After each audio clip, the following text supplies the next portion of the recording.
Didn't say shit. I was like, oh, he's probably busy. It's fine. I mean, my ex-boss, he ended up making sure I got a water, but that's just, I work in customer service. My goal is I know one customer can make your day or break your day. And I'm going to be that one customer that makes your day. I don't want to make your day or break your day because I give two fucks. But one thing I won't do is complain about the shit because I know from watching this movie, and like I said, it still holds up. So it's still funny as fucking entertaining.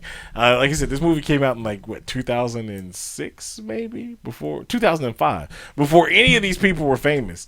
But yeah, watch it, and you will, after you watch it, you'll be like, I will never send anything back from a restaurant again, because it's just the nastiest shit of all time. But anyway, good movie. It still holds up. So check that out. But yeah, that's how I watched that, and good shit. Anyway, all right, you got any news? I do. Actually, I got a couple TMZ alerts today, so, well, actually, no. Found the beef. Kanye's new Donda album scored a 6.0 Pitchfork rating. The beloved child show Peppa Pig's new album scored a 6.5. Leave it to Peppa to throw shade by tweeting, Peppa didn't need to host listening parties in Mercedes-Benz Stadium to get that 0.5. How will Kanye respond to the cartoon Sal? Oh, I'm sure he's planning on some shit because he can't stand people. Look here. Whatever. I don't. I'm done with Kanye. If you like Kanye West, shame on you. He was good before 2010. After 2010, fuck him with handcuffs on and crazy glue on his lips. He's a fucking weirdo. He is horrible for black people in general. The young black people that don't understand shit that's going on right now, just the ignorant ass young black folks, they're just like, oh, he makes good music and this and that and everything else, and so they ignore all the shit that he's done over the last 2, 3, 4 years that's been terrifying for black folks. So fuck Kanye West. Now, with that being said, become a big fan of Drake. Never liked Drake. We've talked about this on the show. Never been a big fan of Drake as much as I am now, because now Jim from the other show thinks it's all staged and that their beef between Drake and Kanye West is, just for their albums and shit. But I hope not. He's very cynical, but I hope that it is legitimate.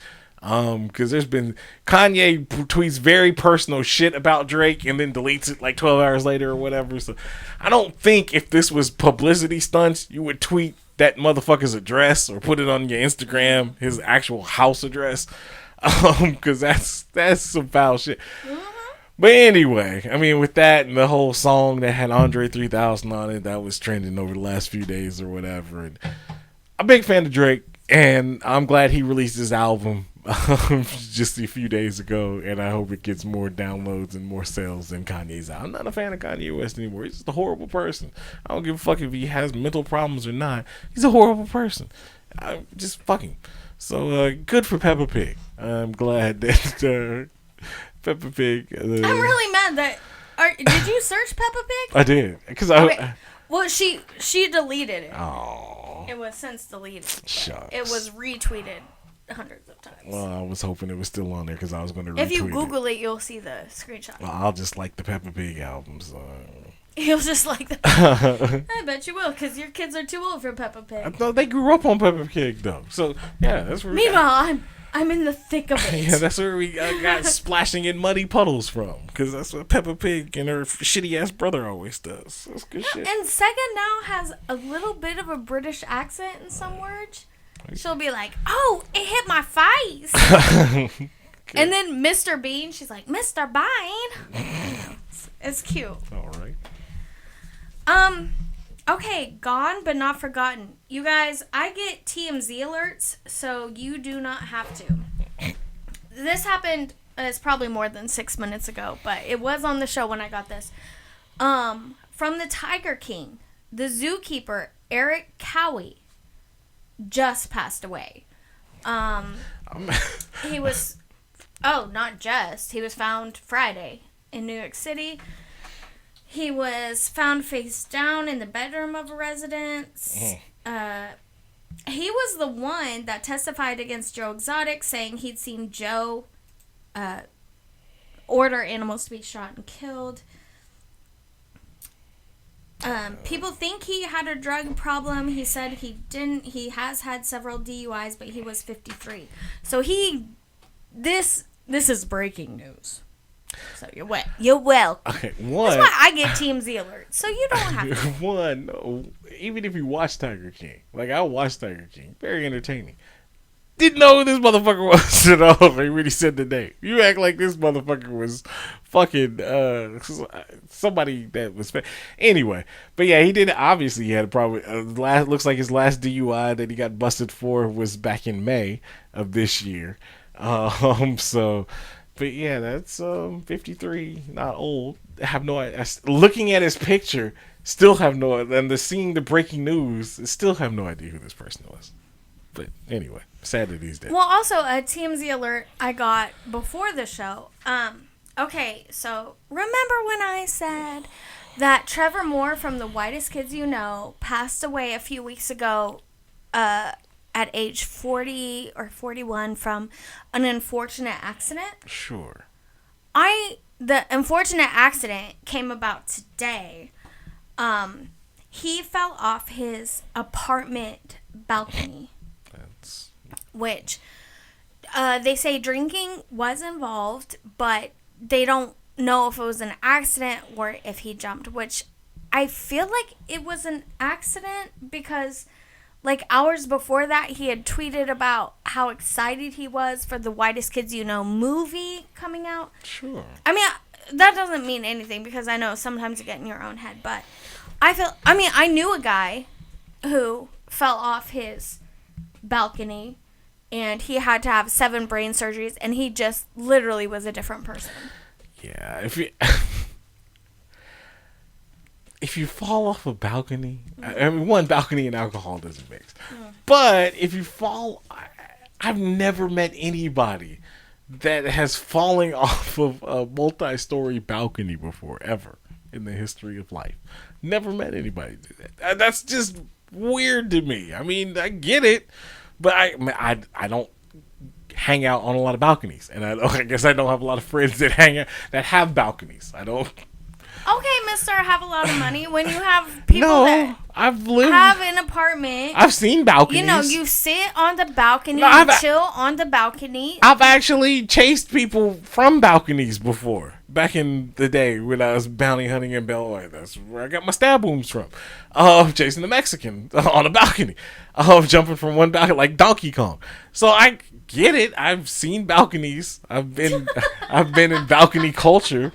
But I've just never known terrible. Anybody that's fallen from a balcony. That's sad shit. Okay, but keeping with Gone But Not Forgotten, former WCW and TNA wrestler Daphne Unger passed away Thursday after posting on Instagram Live how alone she felt. She also said to make sure her brain goes to Boston before cutting the feed. The 46-year-old died from a gunshot wound to the chest. Oh, well.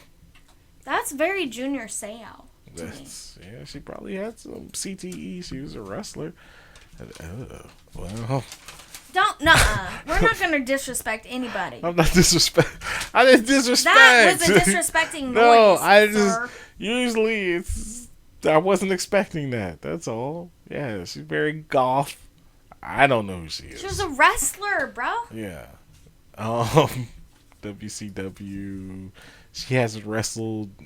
She was in something called WrestleLicious in 2009, 2010, but she hasn't. It seems like she hasn't really wrestled in like over 10 years. She was retired.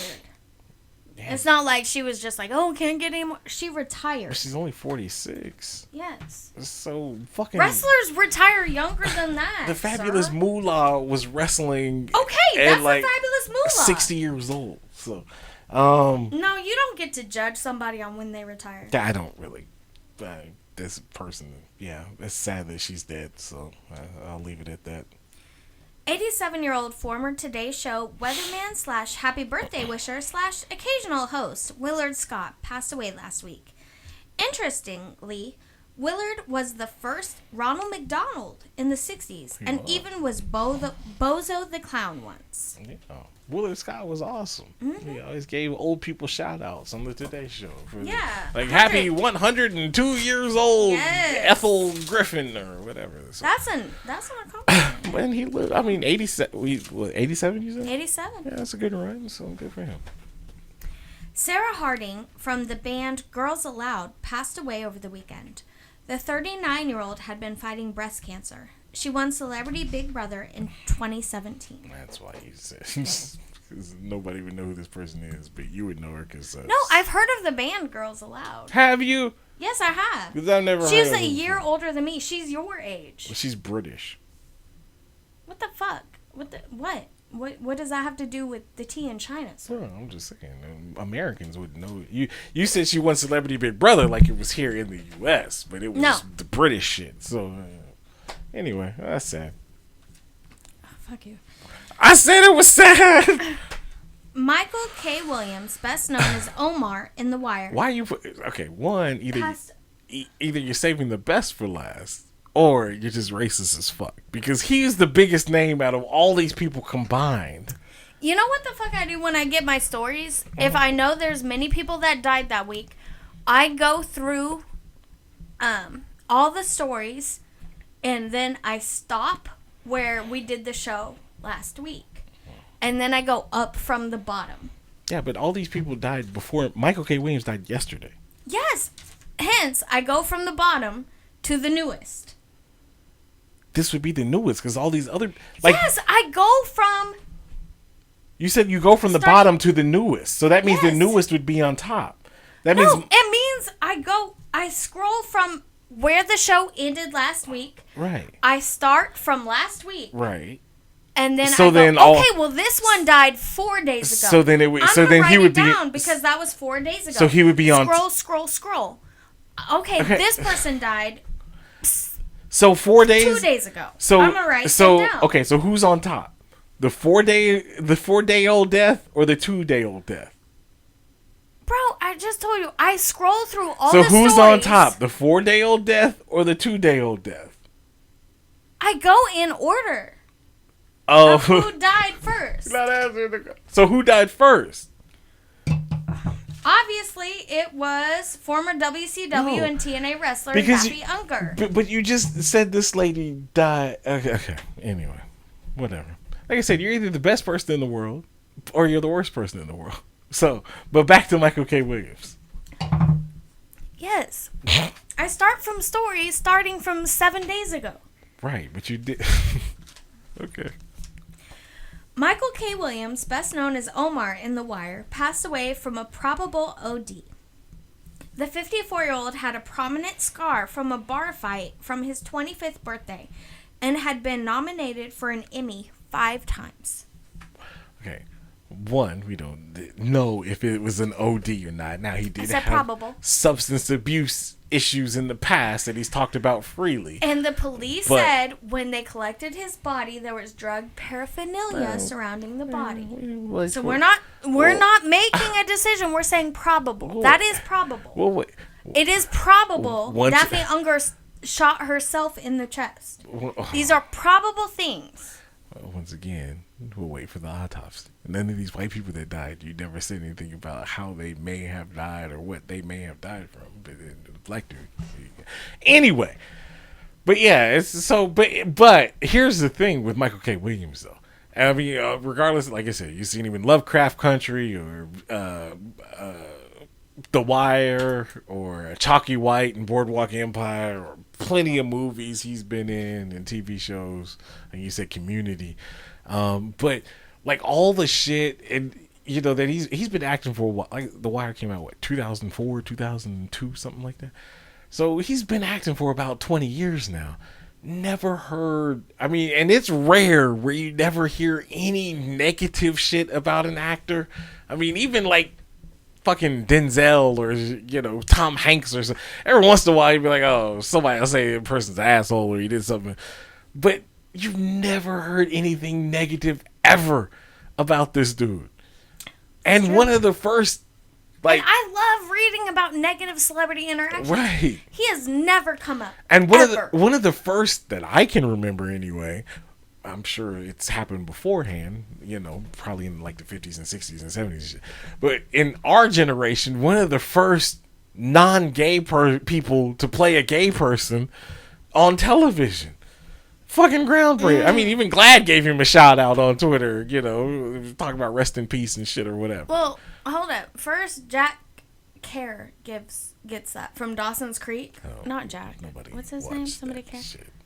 The guy that played a gay guy, and he even came out after the show was over and said, I had so many people saying that I inspired them to come out, and I'm not gay, but, like, I feel like, you know, I want that. I want people to be, and that was beautiful. Okay, I didn't watch Dawson Creek, so I have no idea what the What fuck the fuck? But anyway. What the fuck? Good dude, though. Michael K. Williams, and it's sad to see he's dead, so rest in peace. Very, very sad. It's time for Black Lives Matter news. Sure. When Lil Uzi Vert did a stage dive into the crowd at Rolling Loud, his fans ripped the $24 million pink diamond out of his forehead. Luckily, he still has the damn thing, and hopefully he won't put it back in. Stupid. Why would... Sure. You remember, I've been following him. Why? I mean, closely. Like, I've been doing stories about him, about this diamond. Oh, I know. He said he's gonna die if he keeps it in, but so maybe that's why people at Rolling Loud ripped it out of his forehead. Maybe that's why they don't want him to die. Yeah, how about you just like?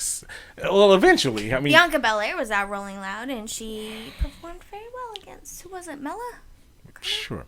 Eventually, Lil Uzi Vert will be like all of these other mumble mouth rappers and will go broke, and so he's gonna have to sell the Infinity Stone that he put in his forehead eventually. So I mean, but it's just It's okay. Dr. Strange will use it for something. Oh, that's great. Is it racist? Dog the Bounty Hunter didn't invite his daughters to his wedding because they support Black Lives Matter, says his daughters.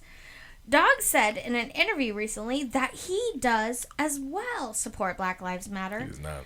And the fact that he once said the N-word 6 times in a recorded conversation was only because he had a pass to use it from, quote unquote, the brothers. He then said he has more black friends than Eminem. Sure. Is he racist? Yeah. He actually said Eminem has a pass, so I get to... Eminem has never said the N-word. Okay. One. Ever. In a song. One, Eminem is from 8 Mile, which is nothing but black folks. Two, Dog the Bounty Hunter saying that he has a lot of black friends. He's from the mean. That's right. Is that not racist in itself? Yeah, it's racist in itself. I mean, that's the first sign of being racist. But second of all, he's from the mean streets of Hawaii. So, not a lot of Negroes kicking it from Hawaii. Ohio means family. So, if you talk about Samoans or Hawaiians, then yeah, you have more Hawaiian friends than Eminem. But black people, no. And second of all, if you go back to that, you know, when he was on video or whatever, that was when his son was dating a black chick. And he kept saying the N-word, and, you know, calling her an N-word. Now you date a nigga and this and that or whatever. Was it an A or a hard ER? I don't remember. I mean, either one is bad. Yeah, I'm just asking for clarification. Yeah, I don't remember. But it was big enough to know that it was racist back then. So I love how he's like, Eminem gets a pass to say the N-word. Eminem does not say the N-word. Obviously, Dog the Bounty Hunter is a racist. Now, I'm really mad that you're following Peppa Pig right now. Yeah. But I'm mad because Dog the Bounty Hunter follows Beyond Serious. So that, look, there's only one racist on the show, and it's me. No, apparently, but there's only one racist on the show, and it's you. So that's probably why he follows the show. But yeah, Dog the Bounty Hunter. Tim Reed, Tim Meadow. Dog the Bounty Hunter is right. He's been racist for. I mean, he's like fucking Hulk Hogan. I mean, and didn't he get married like 6 months after his wife passed away? Which is weird as well. This is true. But yeah, he's weird. So yeah, fuck him. Business in the front, racist in the back. sued. Shark Tank's Kevin O'Leary and Kevin Harrington are being sued by 20 businesses for fraud.